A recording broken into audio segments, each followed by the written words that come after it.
Bom, é isso aí, estamos de volta com mais um Papo nas Estrelas e hoje a gente vai falar sobre o quarto episódio da quarta temporada de The Expanse, chama Retrograde, Retrógrado. E esse episódio basicamente tem 3 histórias paralelas. Uma história focada na Roberta Draper, outra história focada no Capitão Ashford e na Drummer, e a terceira história focada na tripulação principal da Rocinante. Então vamos lá, vamos tentar falar mais ou menos nessa ordem. A Draper, ela estava sendo chantageada para deixar liberada a porta lá do lugar que ela trabalhava, para o pessoal poder ir e pegar peças das naves que estão sendo desmontadas agora. E com isso,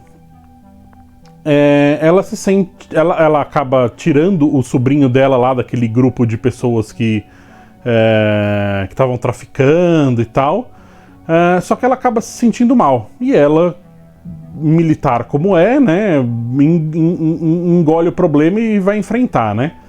Ela chega pro chefe dela e fala, olha, é minha obrigação, meu dever, informar um roubo aqui dentro, informar um problema que teve. E ela conta a história, ela fala, olha, eu estava envolvida, eu fui a responsável, só que eu não tinha escolha porque eu estava sendo chantageada, mas eu tô aqui para enfrentar as consequências, né? E aí o chefe dela, o superior dela lá, vira e fala, você não falou isso para mais ninguém? Ela falou, não falei para mais ninguém. Ele fala, porque seria uma pena perder alguém como você por causa de um problema assim, né? Ela fala, e aí ele fala, eu não vou contar pra ninguém e a gente vai deixar isso do jeito que tá. E ela fica meio, sério isso? Tá, obrigado, né? Não, pode ficar tranquilo que isso não vai voltar a acontecer. E aí que o calo aperta, né?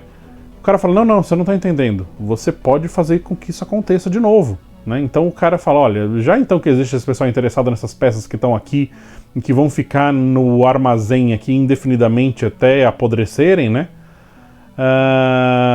Então vamos fazer alguma coisa que beneficie todo mundo, né? Você faz o contato com esse pessoal, eu deixo as coisas saírem e todo mundo lucra, né? E aí ela se sente super mal e pede demissão, né? Enfim. Tem uma outra cena que ela vai num lugar que é para arranjar emprego para pessoas que estão desempregadas lá em Marte, né? E ela encontra um colega e tal da época do exército, e aí eles vão tomar uma cerveja juntos e tal, e aí ficam conversando, e ela tem um posicionamento, ela fala, eu nunca tinha visto ninguém desempregado na minha vida inteira, e agora eu vejo filas de pessoas desempregadas, né? E no final das contas, o chefe dela acaba denunciando ela, porque já que ela não quis fazer o esquema com ele, então ele vai ferrar com ela, né? Fez a denúncia dela e ela vai presa. E nessa que ela não tem mais escapatória, ela acaba ligando para aquele policial corrupto que era o cara que era o líder dos traficantes lá, né? Para pedir auxílio. E ela fala, olha, então eu entro no seu esquema aí, mas você me tira dessa, né? Então o episódio meio que começa a ter esse posicionamento, tipo, olha, por melhor que seja a pessoa, né, por mais honesta e por melhor caráter que ela tenha, às vezes a situação, o ambiente ao redor dela faz com que ela acabe se corrompendo, né? Então não são só as pessoas ruins, naturalmente ruins, né, que acabam tomando caminhos errados. Às vezes esses caminhos errados vêm por uma situação do ambiente ao redor, né? Agora, enfim, ela poderia ter pedido ao... Não sei até que ponto que a Vassalara teria voz ativa ali no governo de Marte, né? Mas ela poderia ter mexido alguns pauzinhos lá para mandar a Draper ir... Ela tinha oferecido, né, pra Draper trabalhar com ela, né? mas aí talvez tenha um quê de orgulho aí, porque ela saiu meio brigada com a Vassalara e tal, então ela acabou não querendo o contato com a Vassalara. E justamente aí vai esse... agora, muito provavelmente o caminho que eles vão seguir com a Draper é essa espiral caindo, né, sempre para coisas piores, né, o que, sob um ponto de vista de história, de personagem, é interessante. Quanto mais a gente joga problema para os personagens para os personagens enfrentarem, melhor, né. Então, basicamente, o episódio, a cena dela termina com ela falando que ela tá dentro do esquema daquele policial corrupto que apareceu no outro episódio. Vamos ver como é que isso aí vai se desenrolar. Outra história interessante é o pessoal... São os Belters, né? Então a gente tem lá o Capitão Ashford na nave dele com a Drummer. E eles encontram, né, um cara que tava Belter, ou PA, né, super extremista, que calhou de ser o pai do filho da Naomi, que a gente tinha tido um petisquinho só dessa história lá acredito que na primeira temporada, ou na segunda talvez, mas acho que na primeira ainda. Que a Naomi comenta que ela teve um filho e que foi levado dela, que ela não sabe onde é que tá e tal, e que ela perdeu essa criança para esse pai dessa criança que levou o filho embora, que a gente não sabe mais nada sobre a história. E agora essa história aparece de novo.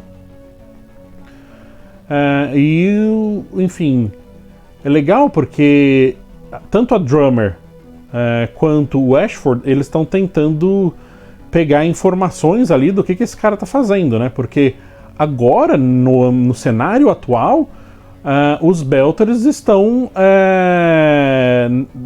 em acordo, né, com o pessoal da Terra e de Marte, né? Eles não estão mais em conflito como era antes, né?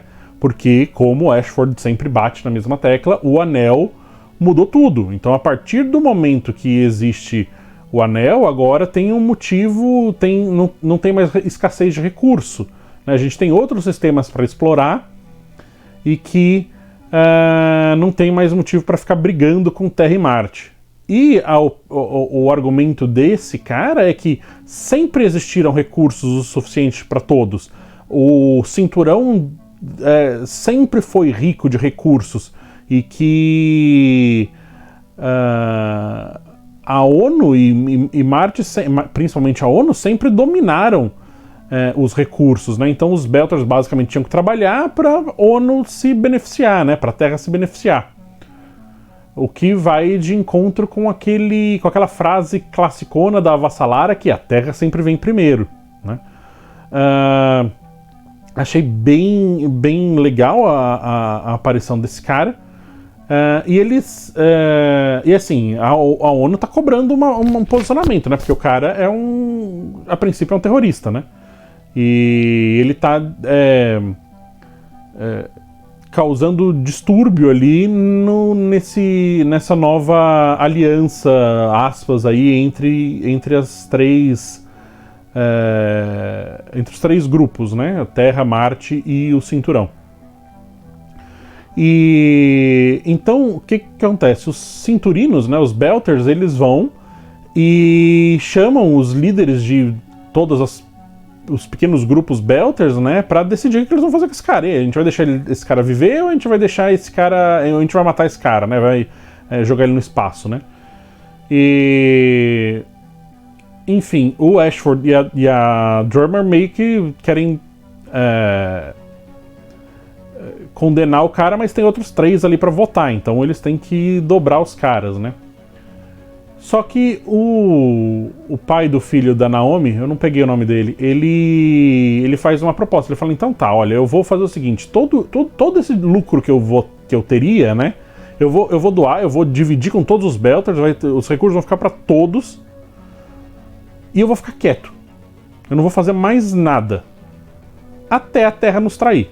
Porque ela vai trair. Eventualmente ela vai se voltar contra os Belters e ela vai tirar essas migalhas que eles estão dando pra gente agora. E eu fico quieto então. Não faço mais nada. E aí meio que eles votam, né?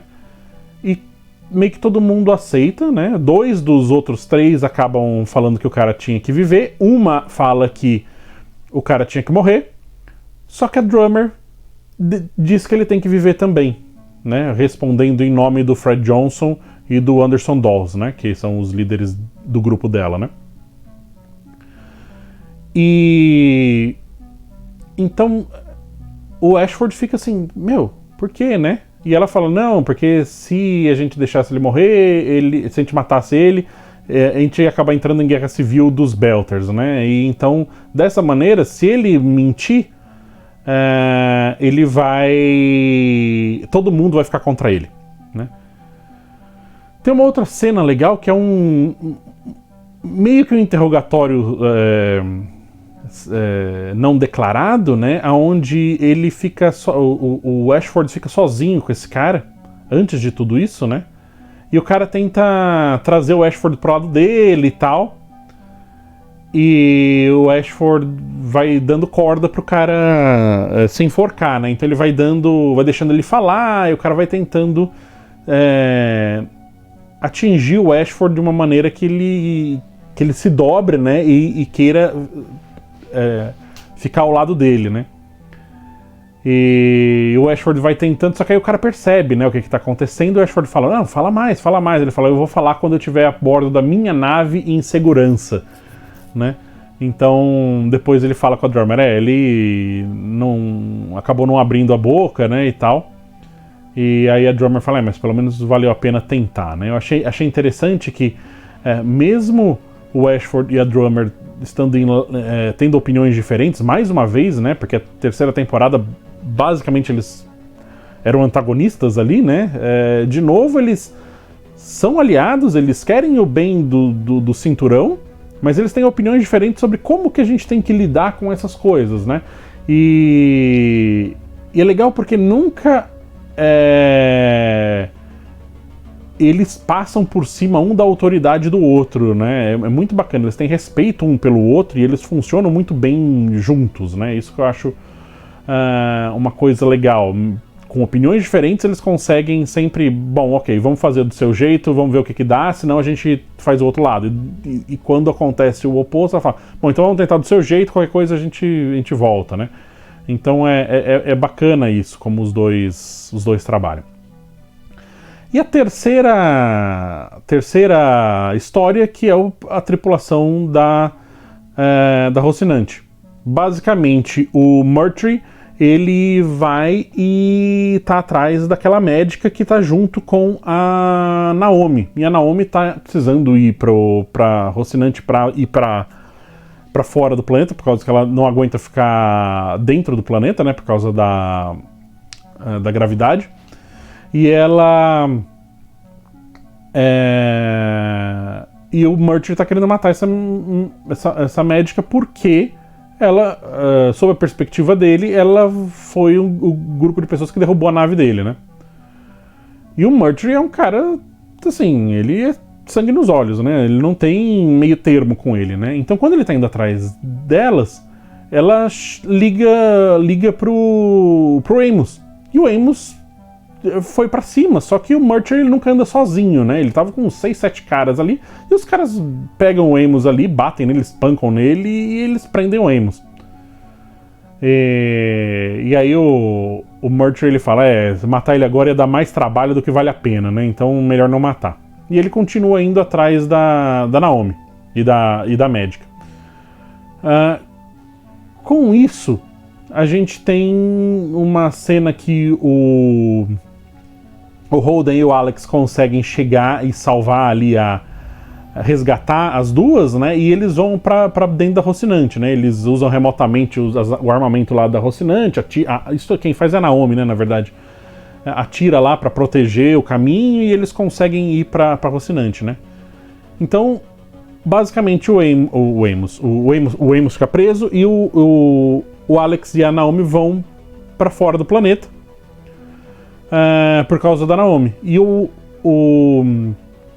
Holden vai ficar no planeta, né? Porque ele tem uma discussão por telefone ali com o Murtry. Ele fala, meu, você não é o chefe daqui, você não é o xerife, né? E o Murtry fala, e você é, né? Então os dois vão ter ali um embate sobre, ok, quem que governa isso aqui? Quem que manda, né? E... enfim, termina o episódio muito bem, porque é um confronto ali entre os dois, né? Meio... Velho Oeste, assim, né? Super legal. Os dois de frente a frente, assim, um descampadão, assim. Eles vão um de frente pro outro, assim, andando um de frente pro outro. E o Murtry vai falando, e o Holden só vai se aproximando, e o Holden dá um murrão, derruba o cara ali, o Murtry vai tentar sacar a arma. Ele tá sozinho dessa vez, ele não tem os capanga dele ali junto, né? E o Holden consegue chutar a arma dele pra longe e fala, isso aqui vai acabar agora.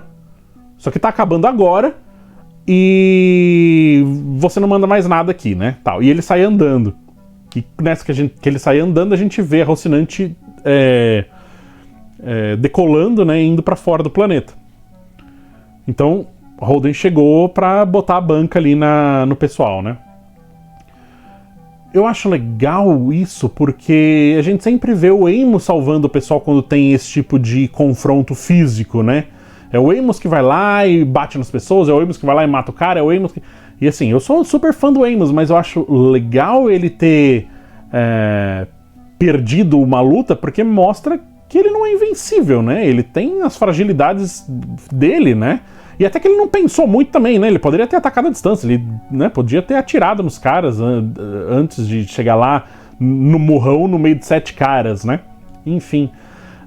e quando o Holden pega o Murtry, eles estão mano a mano ali, é um a um, né? E o Holden tem um passado militar, né? Então ele sabe se virar também, né? Não é uma pessoa indefesa, né? Então eu achei bacana ele vencê-lo fisicamente. Só que, assim, o Murtry tá vivo e é um cara rancoroso, né? Ele vai voltar pra cima. Isso aí vai voltar pra morder a bunda do Holden no próximo episódio, provavelmente.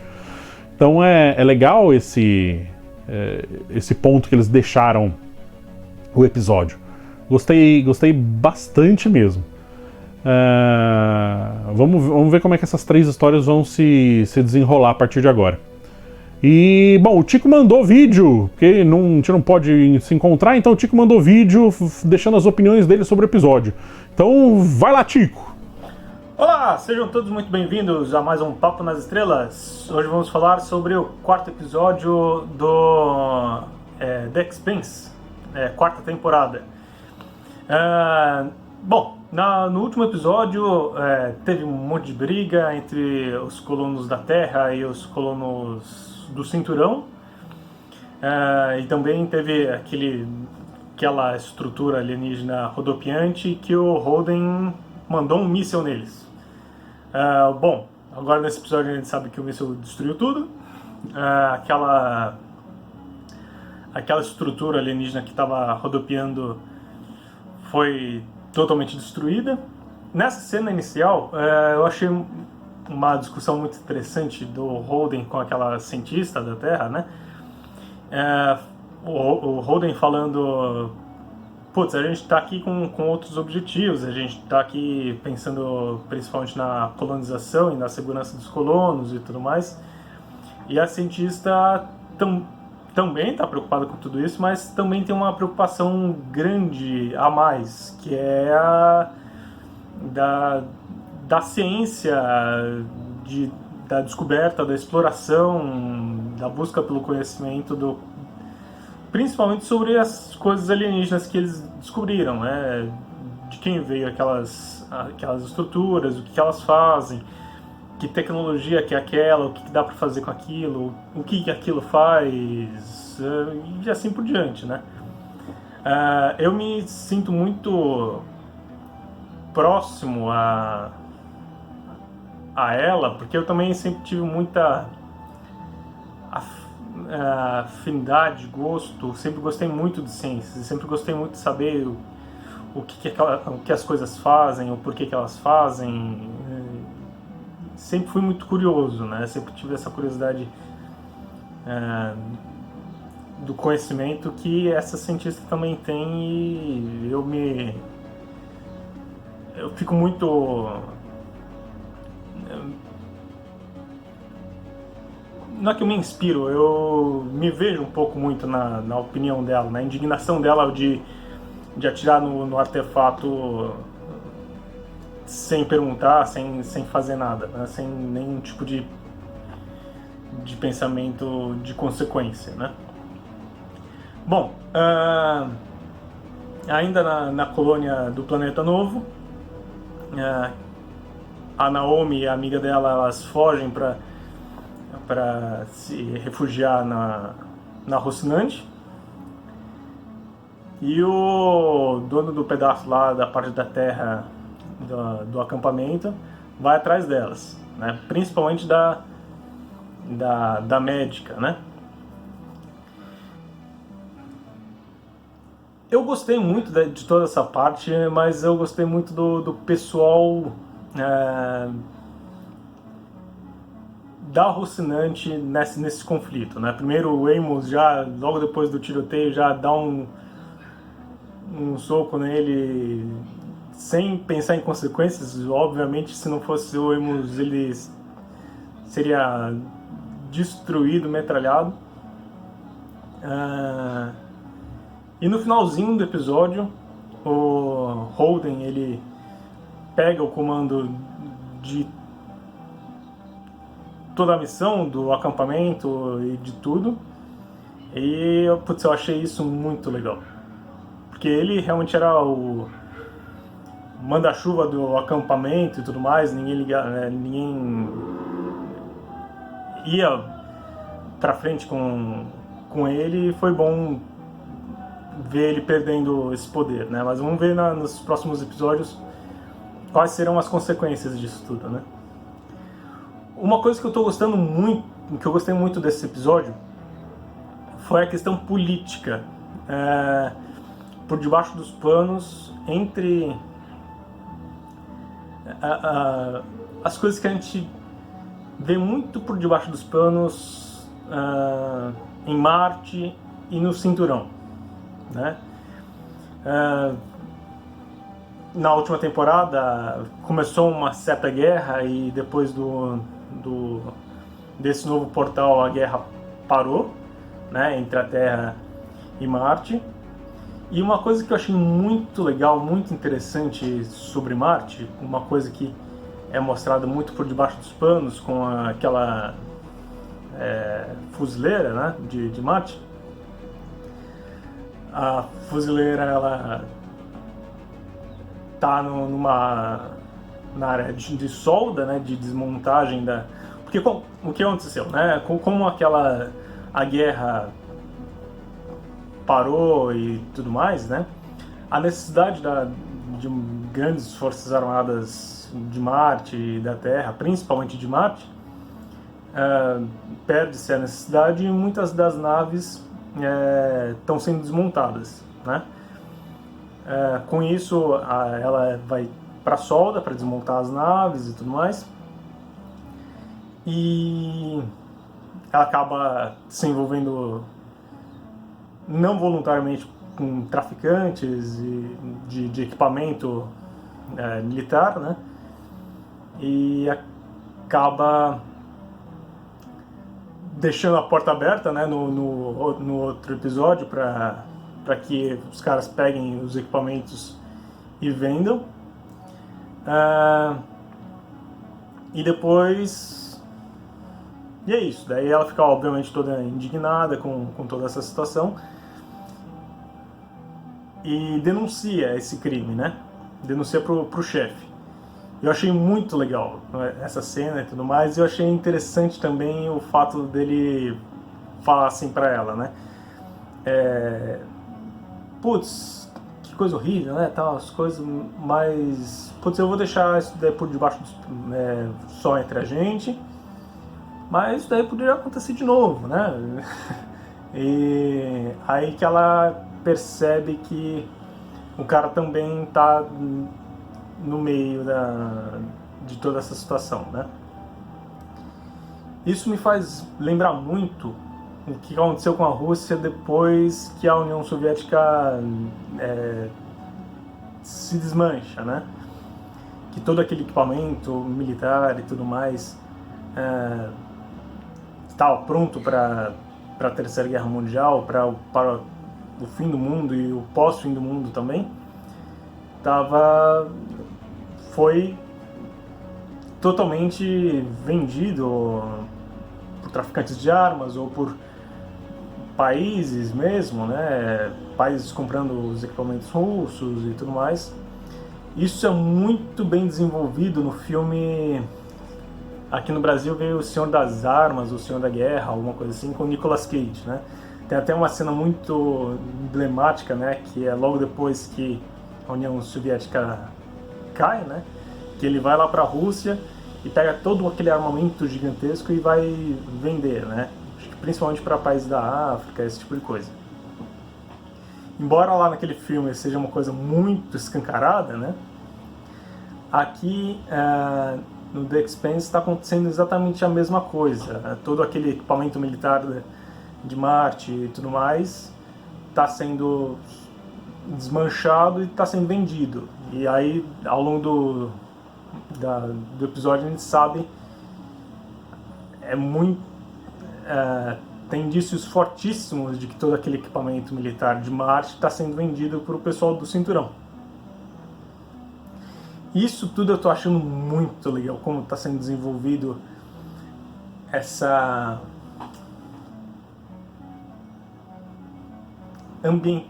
tipo de ambientação,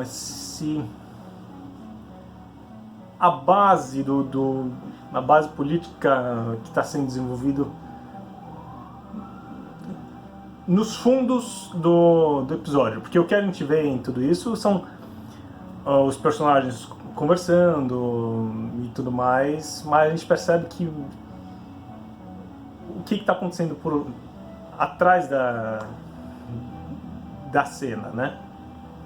Principalmente com a fuzileira lá, a gente percebe que o que está acontecendo com Marte, o grande desemprego que está acontecendo em Marte. Marte, né, nesse episódio, acho que pelo menos vai ser muito mostrado nessa temporada, está sendo algo muito parecido com o que foi a União Soviética nos anos 90, acho que anos 90 e comecinho dos 2000 e tudo mais, né? Muito desemprego, crise econômica, o equipamento militar sendo vendido para as outras nações e tudo mais. Tô achando muito legal isso, como está sendo desenvolvido.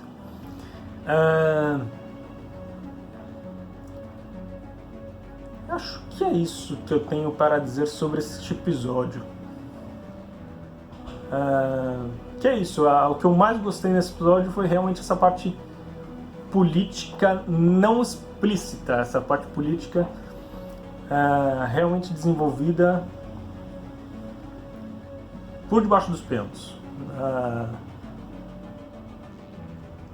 Como é isso. No finalzinho do episódio a gente descobre que tem 3 ilhas lá no novo planeta que estão fazendo muito calor, que está acontecendo alguma coisa e tá aí exatamente uma coisa que eu comentei principalmente no começo dessa temporada, né? É que as coisas estavam muito calminhas, muito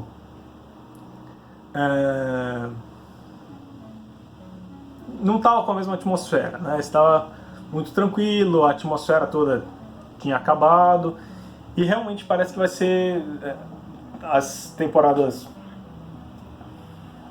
3 temporadas anteriores foi realmente um crescente muito grande e aí termina por completo na 3ª temporada. A partir da 4ª temporada é o novo ciclo que está começando, que tá começando, né? Então é uma nova e eu acho que pelo visto agora que está começando mesmo a crescer a tensão e os grandes acontecimentos que estão por vir, né? Bom, que nota dar para este episódio? Eu vou dar 3 3 para esse episódio. Eu gostei muito desse episódio, principalmente a parte política. Principalmente a parte política que está acontecendo, que está se construindo agora, né? Nesse episódio. É isso. Vou dar 3. 3. Ou 3,5. Não sei ainda. Vou dar 3 por enquanto. É isso aí. Então é isso aí, valeu, Tico! E, bom, deixa eu ver quanto que eu vou dar pra esse episódio. Eu vou dar 3,8 estrelinhas. Eu gostei muito desse episódio. Achei um episódio de um monte de coisa acontecendo.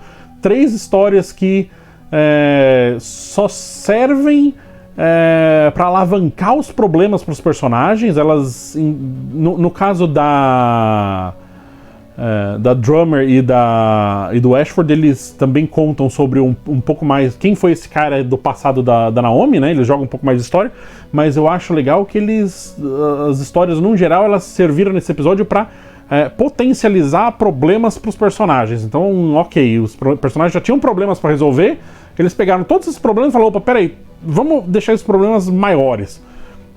Isso é sempre bom, né? Se a resolução desses problemas forem boas, que acredito que serão, porque o pessoal escreve muito bem essa série, então vai valer a pena. Gostei muito desse episódio. Então é isso aí. Obrigado por nos aturar por mais um episódio e nos vemos no futuro.